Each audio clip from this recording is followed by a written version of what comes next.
पिछले कुछ महीनों में घरों में चोरी की घटनाएं लगातार बढ़ रही हैं।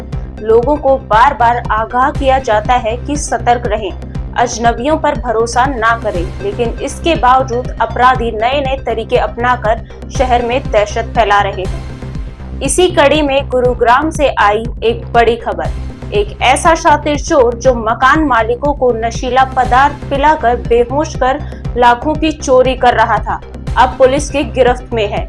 इस मामले में बीती रात को क्राइम ब्रांच सेक्टर 43 के इंचार्ज है इंस्पेक्टर नरेंद्र शर्मा।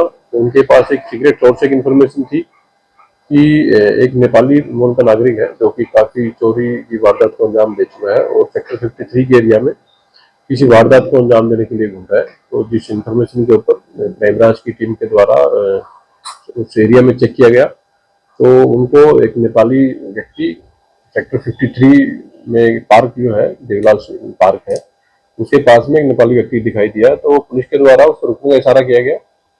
व्यक्ति के द्वारा पुलिस की टीम के ऊपर फायरिंग स्टार्ट कर देगी, जिसमें से कि एक गोली पुलिस की सरकारी गाड़ी के ऊपर लगी थी। पुलिस टीम के द्वारा उसको एक वार्निंग फायर करते हुए उसको सरेंडर करने बारे में कहा गया, परंतु वो नहीं रुका और उसके द्वारा लगातार पुलिस टीम के ऊपर फायर किए गए। तो जवाबी कार्रवाई में पुलिस टीम की तरफ से फायर किया गया तो एक गोली उसके पैर में लगी है जिससे वो घायल हो गया। पुलिस के द्वारा आरोपी को हॉस्पिटलाइज करा दिया गया है। स्पॉट पर कुल मिलाकर के 6 गोलियां चली हैं, जिसमें से 4 जो फायर है वो एक्यूज की तरफ से किए गए हैं और 2 फायर है जो पुलिस की तरफ से किए गए हैं। पुलिस के द्वारा आरोपी को हॉस्पिटलाइज कराने के बाद में और अभी तक जो केस की इन्वेस्टिगेशन है उसमें ऐसा मालूम हुआ है कि ये जो व्यक्ति है इसकी पहचान जगत बहादुर के रूप में हुई है, जो कि 35 वर्षीय युवक है और ये बेसिकली परमानेंट तौर पर नेपाल के जिला केलाली का ये रेजिडेंट है और इसके अगेंस्ट कुल मिलाकर के 5 से 6 केस अलग अलग राज्यों में रजिस्टर्ड है, जिनमें से एक केस गुरुग्राम में रजिस्टर्ड है और पंजाब में एक केस, उत्तराखंड में भी इसके खिलाफ केस रजिस्टर्ड है और एक केस इसके केस मुंबई में भी रजिस्टर्ड है। तो फिलहाल ये व्यक्ति जो है पिछले कुछ दिनों पहले ही इंडिया से चोरी करके और माल को नेपाल ले गया था।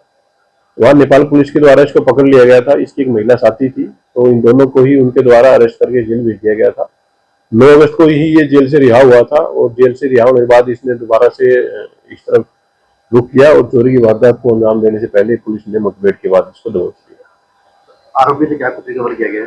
जो एक्यूज है उससे स्पॉट पर जिस वेपन से उसके द्वारा फायर किए गए थे, वो पिस्तौल, एक जिंदा कारतूस और इसके अलावा जो इंस्ट्रूमेंट्स का प्रयोग वो चोरी करने के लिए करता था, जिनमें कि बेसिकली लोहा काटने का कटर, एक क्लास और पेचकस, और इसके अलावा जो स्पॉट पर कुल फायर हुए थे उनके खाली राउंड पुलिस के द्वारा स्पॉट से रिकवर किए गए हैं।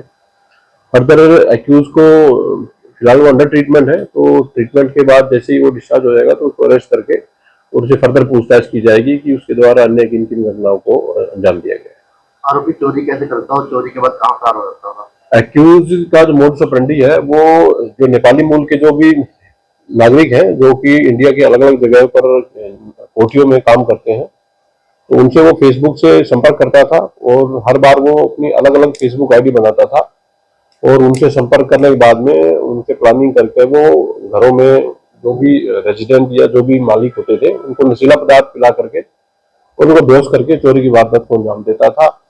और एक्यूज बाई बस नेपाल से चोरी करने के लिए इंडिया आता और चोरी करने के बाद में ये टैक्सी के द्वारा चोरी के माल को लेकर के वापस नेपाल चला जाता था। तो इसके द्वारा कुछ वारदात हैं जो कि इंडिया के अलग अलग राज्यों में अंजाम इसके द्वारा दिया गया है। बाकी डिस्चार्ज होने के बाद में, हॉस्पिटल से डिस्चार्ज के बाद में इसको अरेस्ट करके डीप इंटरोगेशन की जाएगी और जिन जिन वारदात का इसके द्वारा अंजाम दिया गया है उन सबका खुलासा पुलिस के द्वारा किया जाएगा।